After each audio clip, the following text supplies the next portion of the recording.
Hello दोस्तों, RBI की तरफ से यूपीआई को लेकर 3 बहुत ही शानदार गाइडलाइंस निकल के आई हैं जो डेफिनेटली एक यूपीआई यूजर को लेकर बहुत ही ज्यादा यूजफुल है। फ्रेंड्स, सबसे पहले हम बात करेंगे पहले गाइडलाइन की। तो पहला जो गाइडलाइन है वो ये कहता है कि अगर आपका कोई भी यूपीआई आईडी पिछले 1 साल से इनएक्टिव है, यानी कि आपने पिछले 1 साल से उस यूपीआई आईडी के थ्रू 1 रुपए का भी पेमेंट नहीं किया है, तो इस केस में आरबीआई बोलता है कि आपके यूपीआई आईडी को डीएक्टिवेट कर दिया जाएगा। जी हाँ दोस्तों, ऐसा इसलिए किया गया है ताकि जो आपका यूपीआई आईडी है वो सेफ रह सके, क्योंकि यूपीआई आईडी डायरेक्टली बैंक से कनेक्ट होते हैं और बैंक में होते हैं पैसे।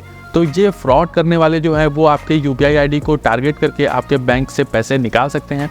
इन सारी चीज़ों से बचने के लिए ही आरबीआई ने अपने कंज्यूमर्स की पैसे की सेफ्टी को देखते हुए ये नया गाइडलाइन लेकर आया है। तो आई थिंक ये गाइडलाइन आपके और हमारे बहुत ज़्यादा काम की है। अब बात करते हैं दूसरे गाइडलाइन की, जो कि है रिकरिंग पेमेंट्स की लिमिट को इंक्रीज करके। जी हाँ दोस्तों, अगर आप भी अपने यूपीआई आईडी के थ्रू रिकरिंग पेमेंट्स बहुत ज़्यादा करते हैं। अब आप पूछोगे रिकरिंग पेमेंट्स क्या होता है। देखिए, कोई भी ऐसा सब्सक्रिप्शन जो मंथली बेसिस पे आपके खाते से ऑटोमेटिक पैसे डिडक्ट करता रहता है, उसको हम रिकरिंग पेमेंट्स बोलते हैं।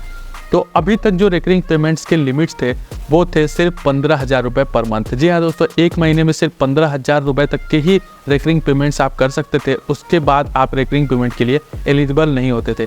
बट अभी इसके लिमिट को बढ़ाकर 1 लाख रुपये तक कर दिया गया है।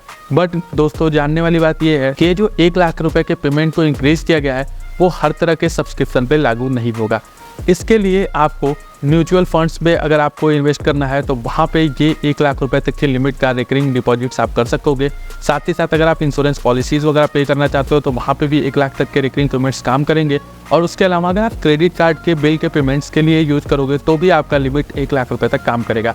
बट इसके अलावा जैसे अगर आपको नेटफ्लिक्स का सब्सक्रिप्शन लेना है तो उस केस में 15,000 रुपये ही लिमिट अभी तक रखी गई है। यानी कि आप मान लीजिए कि 3, 4, 10, 20 एप्लीकेशन का अगर आप सब्सक्रिप्शन लेते हो, सबका मिलाकर जो पेमेंट है वो 15,000 रीच कर जाता है, तो उसके बाद आप दूसरा कोई और रिकरिंग पेमेंट्स नहीं ले सकते हो।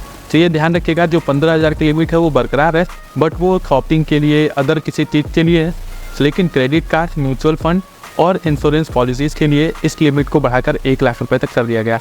यानी कि अगर पॉलिसीज़ का जो प्रीमियम है वो मान लीजिए कि 60,000 रुपये आपका पॉलिसी का प्रीमियम है मंथली, तो आराम से आप अपने यूपीआई आईडी का इस्तेमाल करके उसका पेमेंट रिकरिंग के तौर पे कर पाओगे, यानी कि खाते से ऑटोमेटिक पैसा कट जाएगा।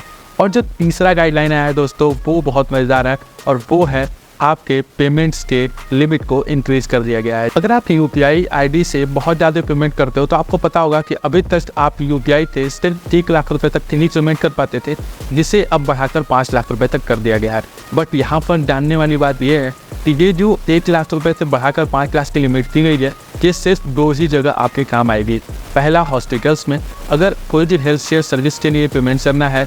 जैसा कि आपको पता है हेल्थ केयर बहुत महंगी होती है, तो यहाँ पे थोड़ी थोड़ी सर्विसेज जब लाखों में चली जाती हैं, तो यहाँ पे मान लीजिए कोई भी पेमेंट आपको 2 लाख, 3 लाख, 4 लाख का करना है तो आप आराम से 5 लाख रुपये तक के पेमेंट अपने यूपीआई आईडी के ट्रांजेक्शन के द्वारा कर पाओगे। साथ ही साथ दोस्तों, अगर आप किसी इंस्टीट्यूट में आप या खुद या फिर आपके घर पे कोई लड़का उससे पढ़ता है तो आप उसका पेमेंट, उसकी फीस पेमेंट करना चाहते हो, उससे कोर्स की फीस देना चाहते हो, इस केस में भी आपका लिमिट जो है वो 5 लाख रुपये रखा गया है। यानी कि आप 3, 4, 5 लाख रुपए तक के पेमेंट यूपीआई का इस्तेमाल करके आराम से कर पाओगे।